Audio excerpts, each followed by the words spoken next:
In this video, I'm going to be sharing with you all of the things I wish I would have known when I was first starting out as a reseller several years ago. Hey, I'm Lee Meyer, and I'm the founder of Listing of Freedom and the Empowered Reseller.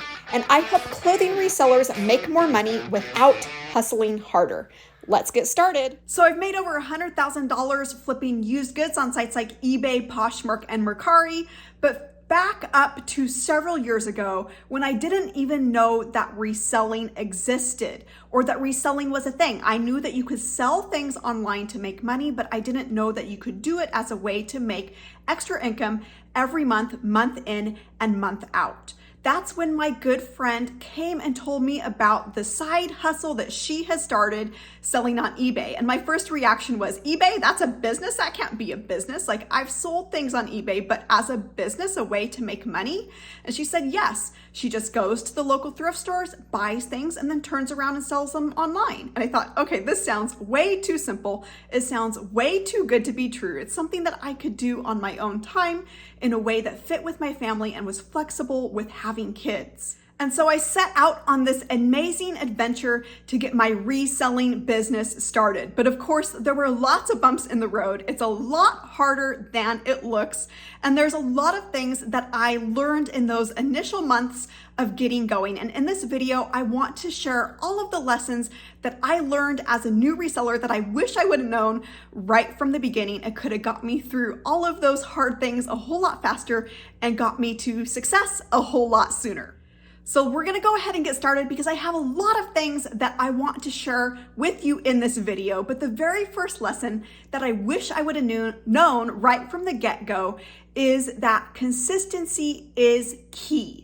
That's consistency in showing up for your business. And if you want to be able to see consistent income, you need to be showing up for yourself in your business on a consistent basis. That means sourcing on a consistent basis, taking pictures on a consistent basis, listing on a consistent basis. And when you do that, it's a very easy inflow and outflow as far as how much you have coming in, how many items that you have getting listed, and how many sales that you're making. There is a direct correspondence. When you list more, you're gonna make more sales. Now, your items do need to be desirable items. They do need to be items that people want, which we're gonna talk about in a minute.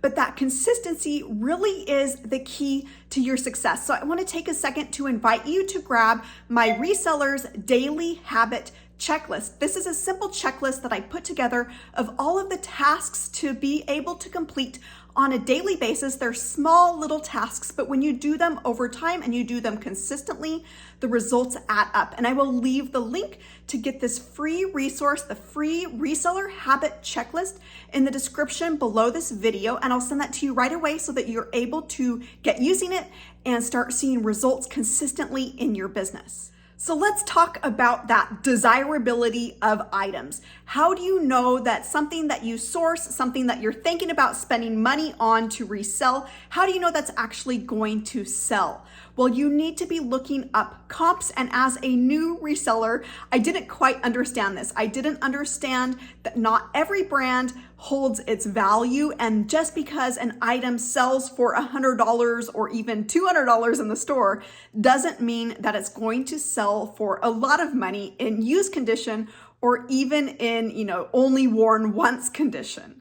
So it's really important to understand the brands that actually hold their value, but also to be able to have the skills to be able to look up comps. This is really simple on any platform. You can look up items that have sold by using filters and filtering out to only show sold items. This will give you a really good idea of how much items are actually selling for, not just how much other people have their items listed for.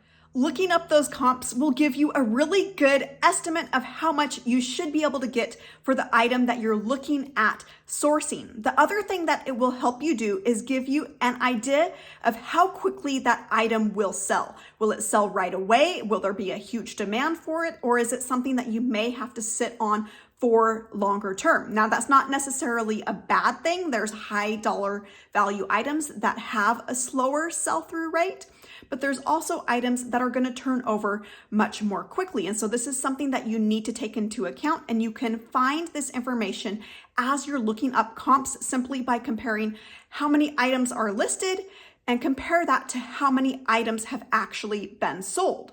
Again, this is something that is really simple to do. You can do it right when you're outsourcing. If you've got your phone with you, look up the items that have sold, compare them to how many items are out there listed. Those are the items that you're going to be competing against.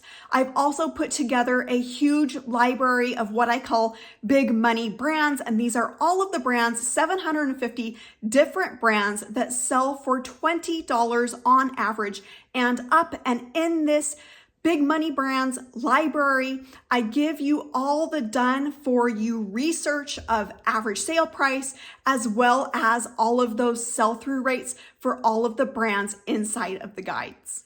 These guides are hours and hours of research done for you, actually months worth of research done for you, and it's all at your fingertips. But again, you can look up average sale price as well as the sell-through rate yourself.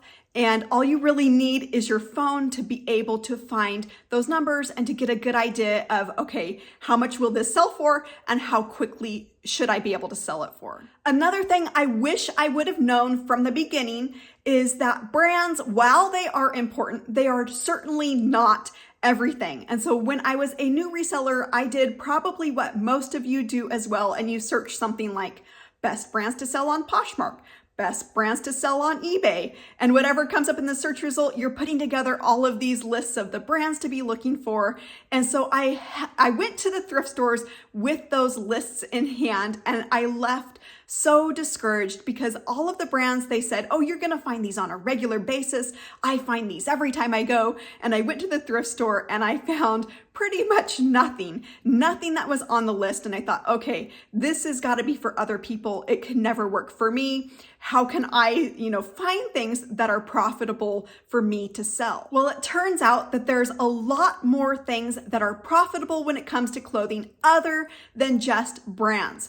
There are certain sizes, certain styles, certain materials, certain looks, certain aesthetics that can sell for a lot of money just because of how they look and not necessarily because of the brand. While I've expanded my knowledge of brands well beyond, just 100 brands or just 200 brands, which has allowed me to be able to actually go out in my town and find brands that are worth reselling, I've also been able to greatly expand the number of items that I'm able to source by not just sticking with brands. In fact, brands like big money, big dollar, high dollar brands actually make up a very small portion of what I'm able to source. Which leads me to the next point that I want to make is don't play the comparison game. If you're on here on YouTube and you're watching haul videos and you're watching videos of what sold, you're gonna get really discouraged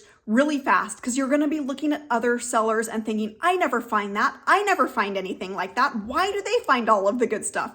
Why isn't there stuff like that when I go out and source? So if you're finding yourself playing that comparison game, I'd encourage you to say, hey, time out. Let's think about this. Not every single item that you come across is going to sell for $100. You're not going to make $100 on every single item that you flip. That's probably going to be more rare, maybe a few times a month, versus you would probably be better off going with a little bit lower dollar value items and being able to source more of them and be able to sell more of them. Unless, of course, you want to spend your life out thrifting, which some people do, but if you want to have that time freedom and that flexibility to stay home, you're probably going to want to supplement your income with bread and butter items. Those bread and butter items are the items that make up the majority of your sales. Now, they may not be a high dollar value. They may not be like, okay, I got to write home and tell about this, but they're what's paying the bills. They are what are making the sales day in and day out and bringing money into your bank account day in and day out. Another thing I wish I would have known at the beginning is that things will sell, even those less desirable things you may have sourced when you didn't know any better. I know as a new reseller, I spent a lot of wakeful nights worrying, did I waste my money? Did I throw my money away? Did I buy things that are just going to accumulate in my house and never sell? Am I gonna end up on an episode of Hoarders? And I wish I would have known what I know now so I could go back and tell myself, relax, things will sell. Some might take a little bit longer to sell, and that is okay. I'd also like to tell myself, hey, the number of watchers on your items, the number of views on your items, the number of likers, none of those numbers matter. There's gonna be items that sell and there have not been any watchers. They're just gonna sell all of a sudden, and you're gonna have other items that have 20 or 30 or 40 watchers, and you see them sitting there and you're getting frustrated. Why isn't anybody buying? Really? At the end of the day, none of those numbers matter, so I wouldn't waste time. I would have saved so much time myself if I would have known this, to not obsess over the numbers, not obsess over how many likers you have, over how many views or how many watchers. I also wish I would have known that there would be more good items to flip every single time that I went sourcing once I actually figured out what it is to look for. In those first few weeks and those first few months, I had this feeling that if I wasn't out sourcing, I was missing out on something. There was something that somebody else was gonna find, and it wasn't gonna be me because I wasn't there. And so there was this feeling of missing out. But the reality was, and I can tell you this now from my experience several years later, that there will be good things every single time that you go out to source when you know what to look for, and that you don't need to worry. There will always be more.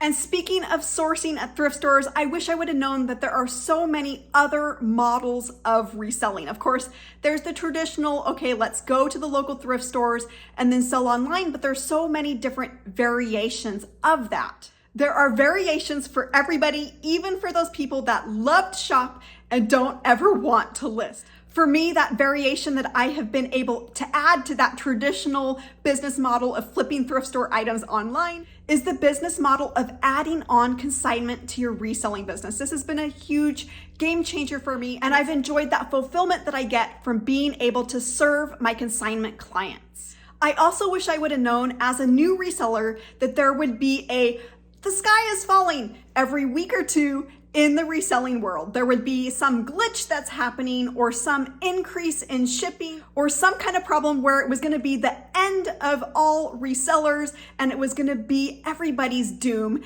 And now 6, 7, 8 years later, I'm seeing that that is just not the case. This is a consistent thing that happens. Every few weeks, there's gonna be some kind of new bad news, but the thing is, reselling is here to stay. It's here to stay long-term, and there are always going to be ways to survive, ways to overcome, and still be profitable. Now, one of the most important lessons that I wish I would have known as a new reseller is that flexibility on your pricing is key to being able to make sales. It's so easy, especially as a new reseller, when you realize how much effort and how much time goes into sourcing items and then getting them listed, to set your prices too high and to be firm on your prices and not willing to take offers, not willing to lower them, not willing to send offers. But really, when you can be flexible on your pricing, your sales are gonna happen so much faster. And wouldn't it be better to make faster sales, say turn items over in a week or two versus sit on them for months and months on end? Remember, you're in the business of turning things over. You're not in the business of collecting items. Hey friend, it's been amazing to hang out with you today and to reflect back and looking at how far I've come over the last few years. And I want to wish you the best of luck in your reselling business as well. I know that you can do it, and I am rooting for you. Catch you in the next video soon.